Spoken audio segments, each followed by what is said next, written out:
Welcome to This Explainer. Today, we're diving into the highly unique, incredibly flexible, and surprisingly streamlined process of getting a marriage license in the state of Montana. If you've been wondering exactly how to get legally hitched in Big Sky Country, and you want to make absolutely sure your big day goes off without a single bureaucratic hiccup, well, you are in exactly the right place. But real quick, let me ask you this. Have you ever wanted to just run off and get married on a mountaintop with absolutely zero guests or officiants? I know, it sounds like something straight out of a movie, right? But thanks to Montana's self-solemnization laws, a completely private, officiant-free wedding is entirely possible and totally legally binding. So stick around, because today you're going to learn exactly how to pull that off. Okay, here's our quick roadmap for today. We'll start with why Montana is so unique, run through the basic eligibility and step-by-step application, touch on their famous proxy marriage exception, and then wrap up with some crucial pro tips, common mistakes, and the final steps to get you across the finish line. So let's kick things off with what we call the Montana marriage advantage and why getting married here is basically unlike anywhere else. Montana seriously offers some of the most accommodating marriage laws in the entire country. First off, there are zero residency requirements. That means you can travel from literally anywhere in the world to tie the knot, and the state will welcome you with open arms. Plus, the whole process has been beautifully modernized. You can completely forget about those old rumors of mandatory rubella blood tests. That requirement is totally gone. There are absolutely no mandatory medical exams standing between you and your license today. Moving right along to basic eligibility. Who can actually get married in Montana? Before you start planning your Dream Glacier National Park ceremony, let's make sure you're actually eligible. For the vast majority of us, it's super simple. If you're 18 years or older, you're good to go. But contrast that smooth sailing with the rules for minors aged 16 and 17. If you fall into that bracket, it's a heavily regulated, multi-tiered process. You're going to need parental or guardian consent, 2 separate counseling sessions spaced at least 10 days apart, and official approval from a district court judge. Oh, and a hard rule to note, no one 15 or under may legally marry in Montana under any circumstances whatsoever. All right, you're eligible. Let's get into the step-by-step application process to actually secure that license. This is where the rubber meets the road. Securing your paperwork comes down to 3 straightforward steps.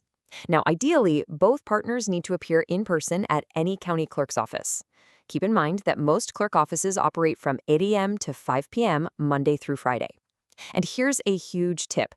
While appointments aren't usually required, you really want to show up before 4 p.m. A lot of clerks just won't start processing a brand new application if you walk in right before closing time. Now, when you go, you'll need to bring some specific documents and, honestly, a very specific level of detail about your life. Beyond the obvious valid photo ID and your social security number, you've got to know your exact birthplace details. We're talking city, county, and state. You also need your parents' full names, including your mother's maiden name, where they were born, and their current addresses. And if you've been married before, you have to know the exact dates and locations of any previous divorces or spousal deaths. The good news is, you typically don't need to hand over the actual physical divorce decree, just the facts.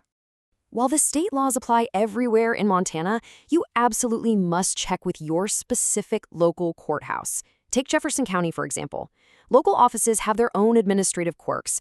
Some counties might let you fill out the application online before you even arrive, while others are going to make you do the whole shebang in person, either on their computers or on physical paper. So always call ahead or check your specific county's website. And then there's the fee. It is an oddly specific statutory fee of exactly $53. I highly recommend you pay this in cash. A lot of counties will flat out refuse a personal check, and if you try to use a credit or debit card, you're probably going to get hit with a processing surcharge that bumps up the total. So do yourself a favor, bring exactly $53 in cash, and save yourself the headache. Next up, let's talk about something truly fascinating, the proxy marriage exception. This right here is probably the most famous carve-out in all of Montana family law. If you've ever seen Montana's marriage laws making national news, this is exactly why. Montana is literally the only state in the U.S. that allows a double proxy marriage. What does that mean? It means 2 completely separate people can act as stand-ins for a couple who just can't travel there. These stand-ins physically appear before the officiant, recite the vows, and sign the marriage certificate on behalf of the absent couple. And yes, it creates a fully valid, 100% legally binding marriage. Crazy, right? But wait, you can't just do this on a whim. The state isn't trying to become a universal marriage mill, so they have strict jurisdictional rules. To qualify for this, at least one party has to be either an active duty member of the U.S. Armed Forces or a legal resident of Montana. So imagine a soldier who's deployed overseas and wants to legally marry their partner who's back home in another state. Because of this specific law, they can use a Montana proxy service, sign a power of attorney using remote online notarization, and boom, they're legally married without either of them ever stepping foot in Big Sky country. All right, let's pivot to some crucial pro tips and common mistakes, especially regarding your timeline. Because getting the license is really only half the battle, managing the ticking clock is the rest of it. Day 1 is the day you get your license, and it is effective immediately. There is absolutely zero waiting period. You could literally walk out of the courthouse and get married on the front steps right then and there. But you only have exactly 180 days to hold the ceremony before that license completely expires. And once the ceremony happens, the clock resets. You then have exactly 30 days to return the completed, signed paperwork to the clerk so it can be officially registered. And speaking of returning the paperwork, here is a massive common mistake that can totally derail your plans. While you can legally get married in any Montana county once you have your license, you absolutely, positively must return the signed document to the original county where you bought it. So, for example, if you buy your license in Missoula County, but you drive out to get married by a gorgeous lake in Flathead County, you cannot drop the paperwork off in Flathead. It has to be mailed or hand-delivered straight back to Missoula County to be properly recorded. Don't mix that up. We are finally in the home stretch. Let's cover the final steps to complete your journey. To wrap this all up in a neat little bow, just remember these 3 final steps. First, hold the ceremony. You can have it officiated by a judge, a mayor, a tribal judge, a notary public, a religious official, or, like we talked about at the very beginning, you can just self-solemnize. Second, get the required signatures. And remember, even if you do choose to self-solemnize completely alone on a mountaintop, you still have to have 2 adult witnesses over the age of 18 sign the license afterward. And third, file that original license back with the exact same clerk. I do need to give a quick professional disclaimer here. While everything in this explainer outlines current state laws, county clerks manage their own local administrative procedures and, statutes can and do evolve over time. You should always verify the specific details and requirements directly with your local county authorities before you make any concrete travel or legal plans.